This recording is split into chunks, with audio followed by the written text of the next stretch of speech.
പരിശുദ്ധനായ ദൈവത്തിൻ്റെ തിരുനാമത്തിൽ എല്ലാവർക്കും സ്നേഹവന്ദനം. ഇത് പ്രഭാത സന്ദേശം. നമ്മുടെ ജീവിതയാത്രയിൽ അനേകരെ നമ്മൾ കാണുന്നു, അനേകരുമായി നമ്മൾ ബന്ധപ്പെടുന്നു. നമ്മുടെ കൂട്ടുകാർ, വീട്ടുകാർ, കുടുംബക്കാർ, ചാർച്ചക്കാർ, രക്തബന്ധത്തിലുള്ളവർ, ഇങ്ങനെ ധാരാളം ആൾക്കാരുമായി നമ്മൾ ബന്ധപ്പെടാറുണ്ട്. ഈ ബന്ധങ്ങളിൽ പലരും നമ്മെ സഹായിക്കാമെന്നും നമ്മെ പലരും ഓർക്കാമെന്നും കരുതാമെന്നുമൊക്കെ അനേക വാഗ്ദത്തങ്ങളും അനുഗ്രഹങ്ങളുമൊക്കെ പലപ്പോഴും നമുക്ക് ലഭിക്കാറുണ്ട്. എന്നാൽ ജീവിത യാഥാർത്ഥ്യത്തിലേക്ക് നടന്നെടുക്കുമ്പോൾ പ്രത്യേകമായ പ്രതികൂലങ്ങളിലും പ്രശ്നങ്ങളിലുമൊക്കെ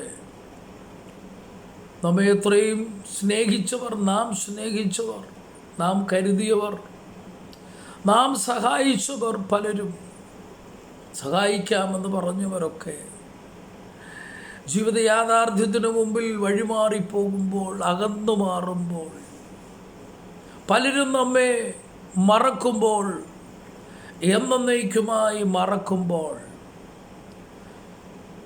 സങ്കീർത്തനക്കാരൻ ഇങ്ങനെ പാടുന്നു. 115-ാം സങ്കീർത്തനം അതിൻ്റെ 12-ാം വാക്യത്തിൽ നമുക്കിങ്ങനെ കാണുവാൻ കഴിയുന്നു: യഹോവ നമ്മെ ഓർത്തിരിക്കുന്നു, അവൻ നമ്മെ അനുഗ്രഹിക്കും.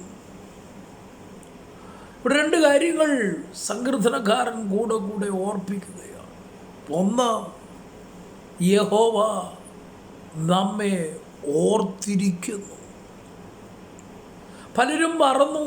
ജീവിതത്തിൻ്റെ പല മേഖലകളിൽ വന്നപ്പോൾ സഹായിക്കാമെന്ന് പറഞ്ഞവർ ഒക്കെ നമ്മളിൽ നിന്ന് അകന്നു മാറിയപ്പോൾ, എല്ലാവരും നമ്മെ കൈവിട്ടപ്പോൾ, നമ്മെ കൈവിടാതെ നമ്മോടൊപ്പം എന്നും നിത്യതയോളം നമ്മോടൊപ്പം നമ്മെ ഓർക്കുവാൻ, നമ്മെ കരുതുവാൻ ഒറ്റ വ്യക്തിയെ ഈ ലോകത്തിലുള്ളൂ. അത് സർവശക്തനായ ദൈവമാണ്. അതുകൊണ്ടാണ് സങ്കീർത്തനക്കാരൻ തൻ്റെ അനുഭവത്തിൽ നിന്നുകൊണ്ട് ഇങ്ങനെ പറഞ്ഞു: യഹോവ നമ്മെ ഓർത്തിരിക്കുന്നു,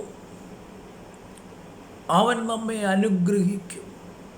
അപ്പോൾ ദൈവം നമ്മെ ഓർക്കുക മാത്രമല്ല, അവൻ നമ്മെ അനുഗ്രഹിക്കുന്ന ദൈവം കൂടിയാണ്.